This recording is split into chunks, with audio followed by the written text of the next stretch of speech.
Okay, today's lesson, we're going on to Module 3, Lesson 1, and it's classifying rational numbers.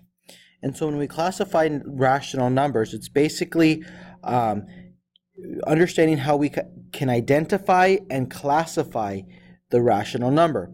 Now, what is a rational number? A rational number is a real number, any number, that can be written as a fraction. So that can be written as a fraction. Most numbers we use in everyday life are rational numbers. So a rational number is any number that can be written as a fraction.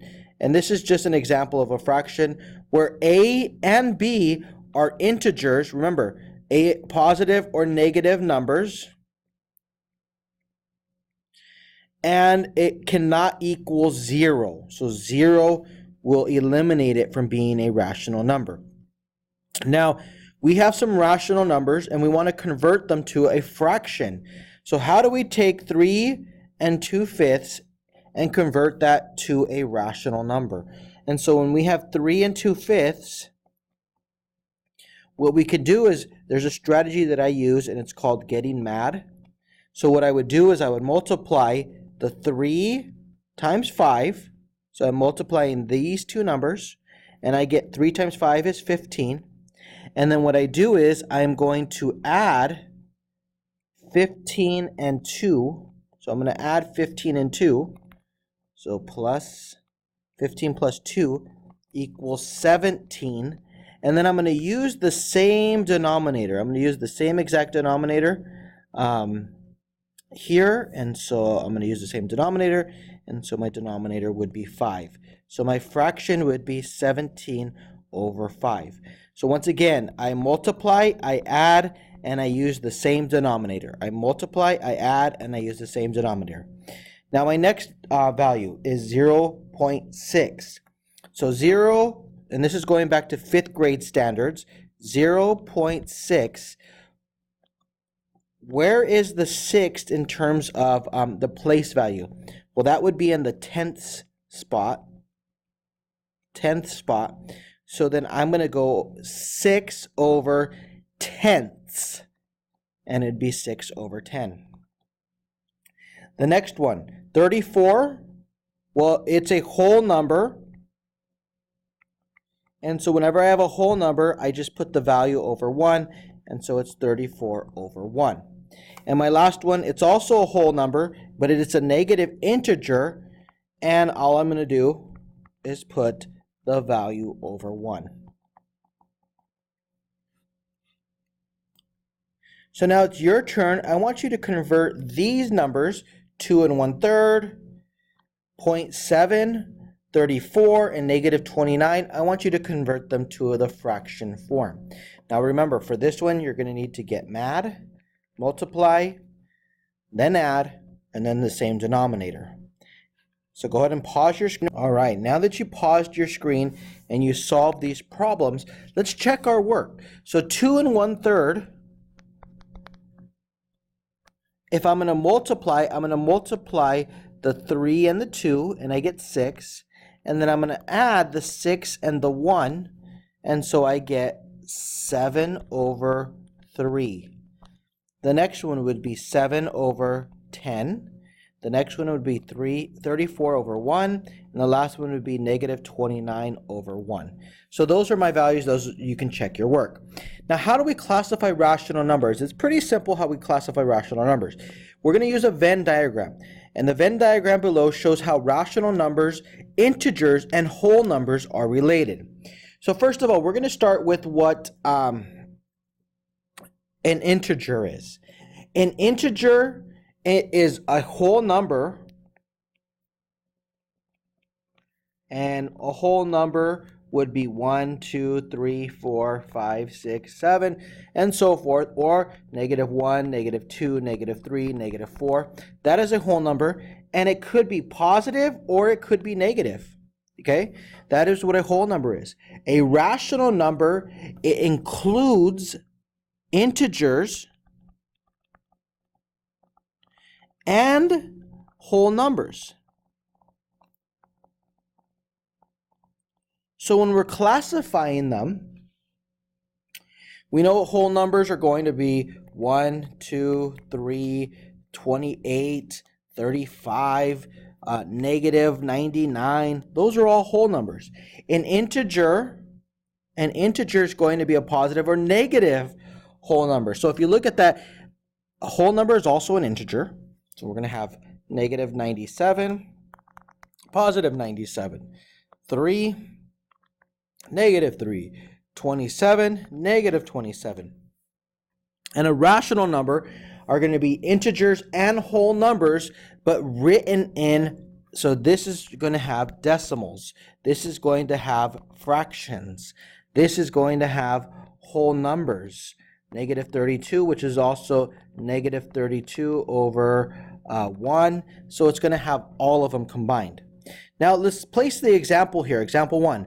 Place each value in the Venn diagram. Then classify each number by indicating in which set or sets each number belongs.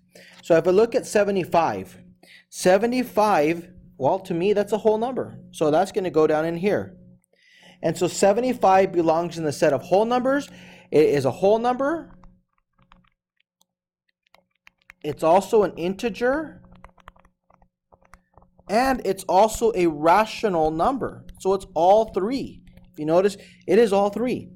Negative 3. Negative 3 is going to be an integer. And it is going to be a rational number. So under whole numbers, we're not putting any negatives. So in here, there are no negatives.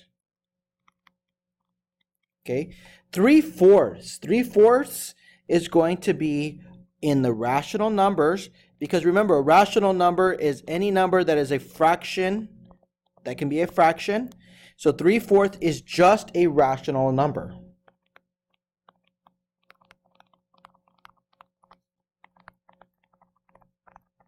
And 0.35. Well, 0.35 is not a whole number. It's not an integer, so it's just going to be a rational number. So your task today is to figure out, where do these values fall into place? Do they fall on the rational number side? Do they fall on the integer side? Or are they the whole number? Now, if it's a whole number, it's all three. If it's integer, it's both. If it is just a rational number, it's just the rational number. So we'll go ahead and skip the analyze relationships, describe how the Venn diagram models the relationship between rational numbers, integers, and whole numbers. Basically, what that means is what I just showed you. A whole number would be all of them. An integer would just be an integer and a rational number. And a rational number is just the rational number. So if you look at it going this way out. Okay. Now it's your turn to go ahead and explain. Place each number in the Venn diagram, then classify the number. Is it going to be a rational number? Is it going to be an integer? Is it going to be a whole number? Is it all of them? Is it two of them? So basically what we did up here, you are going to do for these problems down here. And you can also use the same Venn diagram that we have here. Okay, go ahead and start, and then okay, the exploration activity, you're going to work with a partner. You're going to work with the partner to figure out the answer to this problem. And then when you're done, you're going to move on to the guided practice. And it says, Willie and 4 friends are splitting up bags of Takis evenly. They have 4 bags of Takis to share evenly. How much would each person receive? Create a model. So there are 4 friends. So we have 4 friends. And Willie, so that makes 5 people total, are splitting up the bags of Takis evenly. They have 4 bags of Takis. So here are my 4 bags of Takis. 1, 2, 3, and 4. And here are my 5 friends. Here's Willie. Here is Joshua. Here is Frankie. Here is Enrique. And here is Andrew. Okay, now I'm going to break up the Takis. 1, 2, 3, 4, and 5. 1, 2, 3, 4, and 5. 1, 2, 3, 4, and 5. And 1, 2, 3, 4, and 5. So now Wheelie is going to get this piece, and then Wheelie's going to get this piece, and Wheelie's going to get this piece, and Wheelie's going to get that piece. Joshua is going to get this. Joshua will get this. Joshua will get this. And you can kind of see how it continues. Frankie will get Frankie, Frankie, Frankie, and Frankie. And then we have Enrique. So Enrique will get this. E, E, E, E. And then the last person, Andrew. Andrew, Andrew, Andrew, and Andrew. How does this situation represent a division problem? Well, we are dividing equally into pieces. And so my answer for this would be that each person would get 4/5 of a bag of Takis. Now, write each rational number as a fraction, number 2, and number 3, classify each number by indicating if it's a set, if it belongs as a rational number, or so forth. And then you're going to continue on with the independent practice.